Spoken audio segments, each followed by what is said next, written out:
বাকি কেউ কি চিনে? মুর্শিদাবাদে বাবরি মসজিদ হচ্ছে, অনেকে সমর্থন করছে, আবার অনেকে বিরোধিতা করছে।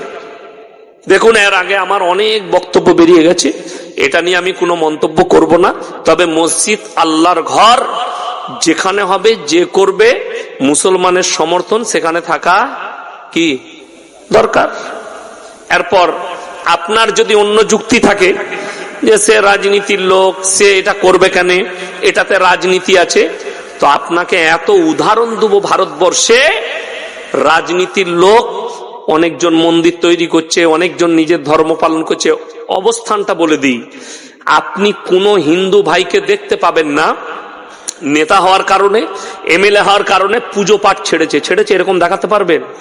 সে তার ধর্ম পালন করে না? কথা বলেন, কথা বলেন, পালন করে না? কিন্তু আমি আপনাকে 100টার মধ্যে 90টা মুসলমান দেখিয়ে দেব, নেতা হওয়ার কারণে সে আর নামাজ পড়ে না, সালাম কালাম করে না। ঠিক বললাম না ভুল বললাম?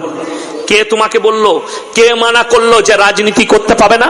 আমরা তো বলছি তুমি নেতা হও, তুমি যাও সেখানে, এমএলএ হও, এমপি হও, কিন্তু তুমি যদি আল্লাহকে বলে লেখেলেন কাগজ থাকে, তা আপনার ছেলে ডাক্তার হোক, মাস্টার হোক, প্রফেসর হোক, ইঞ্জিনিয়ার হোক, নেতা হোক, মন্ত্রী হোক, এমএলএ হোক, এমপি হোক, আল্লাহর কসম খেয়ে বলছি, যদি তার কাছে দিন না থাকে, আমার আল্লাহর কাছে কোনো মূল্য নাই।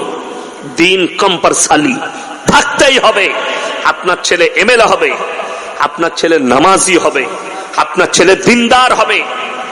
আমার ভাই আমার সঙ্গে দেখা করলেন, সেই বাবু কোথায় চলে গেলেন, কি নাম, তৈমুর আলী, আমার সঙ্গে দেখা করলেন, স্টেজেও ছিলেন। তিনি বললেন এখানে কাউন্সিলর না কি বলল, ভাইস চেয়ারম্যান, তিনি আবার মসজিদের প্রেসিডেন্টও আছেন না নেই?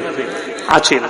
তো তিনি তিনার ধর্মটা ভুলেননি, তিনি মসজিদের সঙ্গে জুড়ে আছেন, আল্লাহর ঘরের সঙ্গে জুড়ে আছেন, মাদ্রাসার সাথে জুড়ে আছেন। আমি আপনাকে বলে দিই, আপনি রাজনীতি করুন, কিন্তু কোরআনকে ভুলবেন না, আল্লাহকে ভুলবেন না, কখনো এই কাজ করবেন না। বহুত সূক্ষ্মভাবে মুসলমানদের ইমানকে ধ্বংস করছে বেঈমান কাফেররা, আপনার ব্রেনকে খাচ্ছে। ওই জন্য কেউ এই খপ্পরে পা দিবেন না, অনুরোধ করে বলে যাচ্ছি। সবাই আজকে নিয়ত করেলেন আমরা 5 ওয়াক্তের নামাজি হব, জোরে বলুন ইনশাআল্লাহ।